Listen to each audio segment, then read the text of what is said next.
Ke dalam tangan-Mu ku serahkan diriku, ya Tuhan penyelamatku.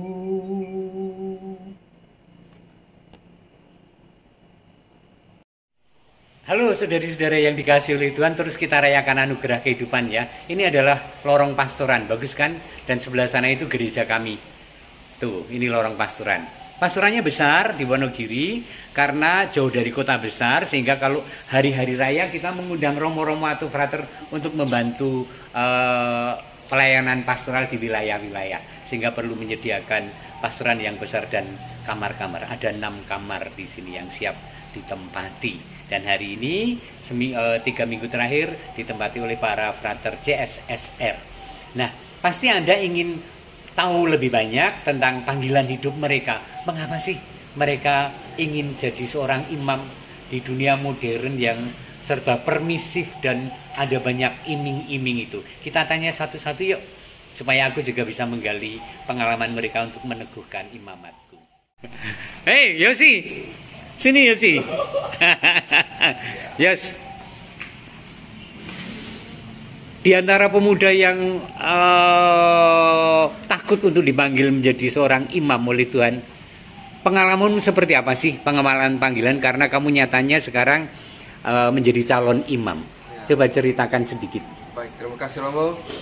Pengalaman pertama saya terpanggil untuk menjadi calon Romo sangat sederhana. Jadi waktu itu kelas 5 SD. Jadi saya bersama SD mengikuti sebuah perayaan Ekaristi. Lalu ketika saya melihat Romo itu memimpin Ekaristi, lalu saya menjadi tertarik ketika ia memakai jubah kasula seperti Romo Agus. Jadi waktu itu pengalaman pertama saya merasa terpanggil itu karena itu.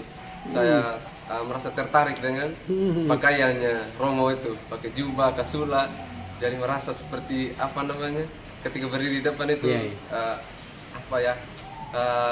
Ada sesuatu yang menarik saya karena itu apa serasa seperti apa, pokoknya tidak bisa dijelaskan. Oke. Itu impresi pertama ya ketika kecil ya. Setiap orang punya alasan kenapa tertarik. Dan kadang-kadang alasan itu begitu kanak-kanak seperti Frater Yosi itu. Tapi nyatanya kemudian sampai usia yang semakin dewasa kamu tetap memilih panggilan menjadi orang imam. Apa? Lalu dalam perjalanan ketika saya sudah masuk biara, motivasi saya yang awal itu hanya untuk tertarik dengan pakaian Romo, lalu kemudian dimurnikan. Jadi saya sudah sampai pada pemurnian panggilan. Motivasi saya bahwa intinya saya mau jadi calon Romo itu karena saya merasa dicintai oleh Tuhan, dan saya juga mau mencintai Tuhan dengan mengabdikan diri saya sebetulnya. Gitu. Oke, terima kasih Yosi ya. Kasih. Tuhan memberkati kamu ya. Ya, berikutnya nih ada Frater Efren. Ya, gimana Efren? Kamu panggilan pertamamu dulu. Panggilan saya untuk masuk biara itu seperti panggilan orang-orang di luar, mau bekerja di mana, mau bersekolah di mana. Nah, panggilan saya itu pertama tidak mendalam sekali seperti Frater Yosi. Awalnya saya itu diajak dengan orang tua pergi ke paroki untuk bertemu dengan romo paroki. Terus disuruh untuk membuat surat lamaran, dan saya membuatnya. Surat lamarannya saya itu berisi 2 potong kalimat, dan ternyata surat lamaran saya itu diterima. Lalu lamaran untuk pergi ke seminari, seminari menengah.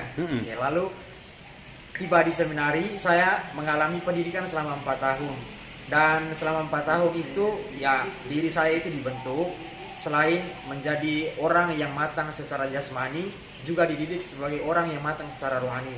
Lalu kami juga dididik untuk memilih pilihan hidup kami.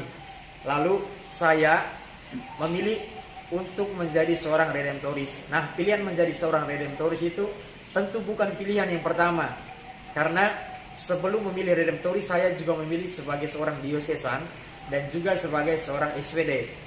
Nah, dalam perjalanan waktu lalu saya berefleksi seperti apa hidup saya itu, lalu kecocokan saya di biara mana, dan juga apakah diosesan atau ke biara.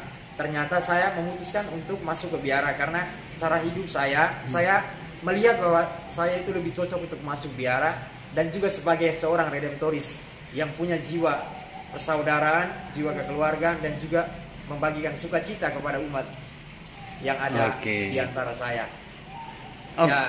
Terus. Lalu pemurnian motivasi itu akhirnya lama-lama bertumbuh, dan di tempat ini juga di Wonogiri saya juga merasakan itu. Ceritanya seperti ini, saya melihat banyak wilayah di sini, mendengar cerita dan juga pergi ke wilayah-wilayah, melihat banyak umat, lalu dengan pelayan yang sedikit.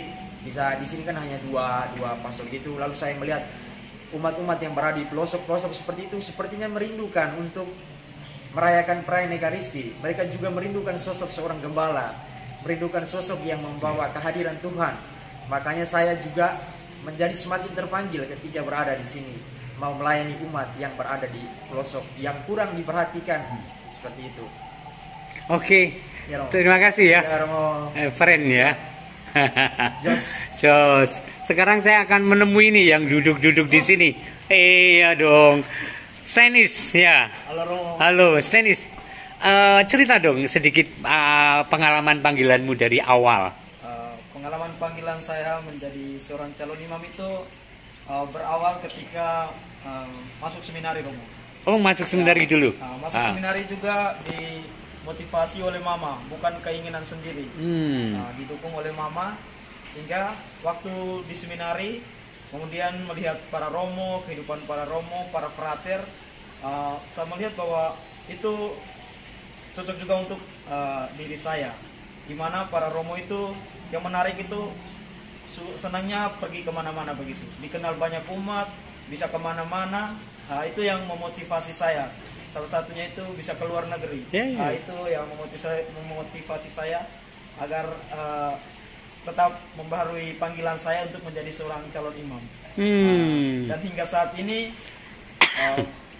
sama seorang frater menjalani panggilan ini, terutama di tempat ini saya juga merasa bahwa panggilan saya juga didukung oleh umat sekalian dalam pelayanan saya, baik oleh pastor paroki, Romo Agus, dan juga umat-umat yang ada di Wonogiri. Sesuatu yang menarik dan menyenangkan bagi saya. Mudah-mudahan pulang dengan kegembiraan ya, Frater ya. Romo, amin, dan semangat menjadi imam nantinya. Hei, Orlan, kamu di jendela Orlan. Ini Frater Orlan nih. Orlan, panggilanmu seperti apa sih supaya umat bisa belajar darimu? Baik, terima kasih Romo. Pengalaman panggilan saya menjadi seorang imam itu, saya tertarik ketika saya guru di bangku SD, SMP kelas 3 lalu. Waktu itu ada seorang frater SWD datang asistensi di stasiunnya kami, lalu dia menceritakan tentang kehidupan seorang biarawan. Salah satunya kehidupan seorang SWD menjadi seorang misionaris itu pergi ke seluruh dunia. Jadi motivasi awal saya itu tuh menjadi seorang imam, ingin pergi ke seluruh dunia. Lalu dalam perjalanan motivasi saya itu semakin tumbuh dan berkembang, dan pada akhirnya saya memutuskan untuk masuk seminari. Nah, dalam perjalanan seminari itu saya memurnikan motivasi saya bahwa pertama-tama pergi ke seluruh dunia itu artinya untuk melayani Tuhan. Lalu dan saya percaya bahwa Tuhan selalu menggerakkan saya, Tuhan selalu ada bersama saya sehingga saya bisa pergi ke Wonogiri ini. Mungkin ini dunia yang sebagian kecil. Mungkin Tuhan akan merencanakan tugas atau tempat-tempat yang lebih besar lagi mungkin sampai di ujung dunia ini. Jadi motivasi saya untuk menjadi seorang imam, lalu pergi ke seluruh dunia, mungkin saat ini masih di sini di Jawa, di Wonogiri. Mungkin Tuhan bisa memberikan saya tempat di Amerika atau di Afrika. Tapi itu menjadi suatu kebanggaan. Amin toh. Mungkin yang itu saja. Terima kasih. Terima kasih ya. Nah, saudari-saudara yang dikasihi oleh Tuhan, Anda tahu bahwa panggilan itu tidak sejak awalnya matang.